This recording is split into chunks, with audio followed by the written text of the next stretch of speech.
Cotton talaga siya. Kaya pwede palagyan ng Eskinol. Hindi, wag na yun. Hindi na kailangan nun. At ito po, first layer. Ang second layer natin is the anionic strip. Ito po yung nagre-release ng negative ions. Mamaya na po natin i-explain ko ano po ito.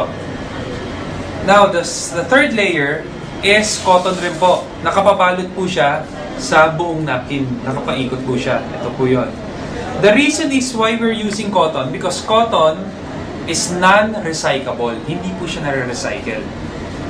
Now, the next layer po, the fourth layer is actually what we call the one-way strip.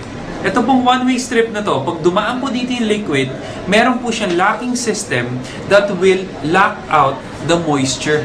Kaya kanina nung pre-nest na nung partner natin dito, hindi na po lumalabas lahat ng liquid. Nalalock out niya na. Now, saan na pupunta po yung pinaka-liquid? Napupunta po dito sa this is the highest form of gel available in Japan. This is polygel. Kung napansin nyo kanina manipis, ngayon, nandito na po yung gel kasi we're using food-grade gelatin na powdered base. So, ito po siya. Kaya po siya pwedeng malakas loob kung hawakan kasi food-grade po siya. Hindi po siya delikado. Okay? Tapos, yung next po is one-way strip ulit. Yung one-way strip, para hindi po lumabas yung sa ilalim. Para po hindi naman po kayo talusan. And lastly, ito na po yung breathable layer natin. Okay? By the way, para alam nyo po, ang galing po sa Japan, ito pong gel. Itong one-way strip at ito po. Itong breathable last layer. This is all Japanese made. Okay? Ito kaya sinasabi po namin na Japanese technology siya dahil talagang pinag-aralan at dinevelop po sa Japan mismo. So, sa nakikita nyo ngayon, naglagay po ako ng 50 ml.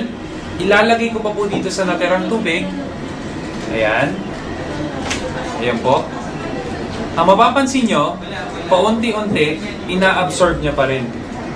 Ayan. Ina-absorb niya pa rin, oh. Kanina, onti na lang yung water. Paunti-unti ina-absorb yan. Ayan. Okay. So ngayon, habang ina-absorb niya, papakita ko muna sa inyo to. This is the breathable last layer. Kung mapapansin mo, pag hinawakan mo siya, para siyang may pores. Okay?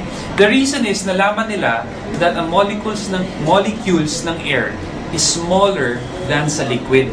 Kaya dinevelop nila nito na that air can pass through, pero water cannot.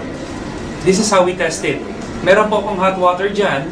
Lalagyan ko po ng isa pang baso dito. Yan. At manonotice nyo po, paunti-unti, yung munti ka na. Paunti-unting munti ka na. Yun. Yan. So, paunti-unti, mapapansin nyo, ano ba napansin nyo? Nagmo-moist.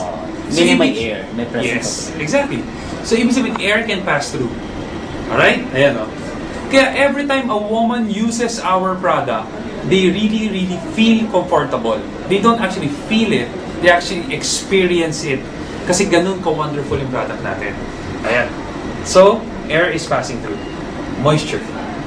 Ang good news nito, even though air can pass through, water cannot. Ayan. Very good. Ang good news, tatanggalin ko na kasi mainit na. Yun. Aray. Ayan po. So, ayan. Basa siya dito. Pero dito dry pa rin. Japanese technology. And, yung linagay ko po dito. Ayan. Hello. Okay. Si Ed to Ed. Gel na siya. Ed dito sa... Inabsorb niya po lahat. Kasi... Ayan, gel na talaga siya. Yun. May lamok. Anyway. Ito ngayon na maganda. After seeing the product itself, how absorbent it is, how comfortable it is pag ginamit nyo, ito na po yung pinaka-gold ng product. This is the anionic strip. Ito po, nag-work po siya pag nabasa na po siya ng water. Kasi ang blood po is 60% water. Kaya pag nag-menstruate po yung babae at tumama po dito, it releases negative ions. Now,